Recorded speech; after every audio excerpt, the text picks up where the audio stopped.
నమస్తే, welcome to journalist Srinu. Pulivendula ప్రతిష్టాత్మకమైనటువంటి నియోజకవర్గం. కుప్పం ఒక ప్రతిష్టాత్మకమైనటువంటి నియోజకవర్గం. కుప్పంలో చంద్రబాబు పోటీ చేస్తారు.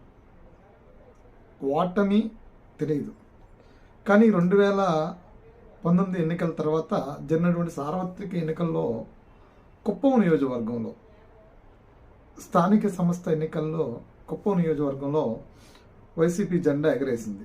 దానికి పెద్దిరెడ్డి రామచంద్రారెడ్డి ఇతర నేతలు అహంకార ధోరణితో మాట్లాడారు.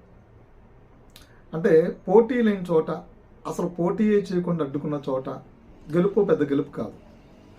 ప్రజాస్వామ్యంలో ముఖాముఖి పోటీ పడాలి, ప్రజలు ఇచ్చేటువంటి తీర్పుని అంగీకరించాలి, ప్రజలు ఇచ్చిన తీర్పుని గౌరవించాలి.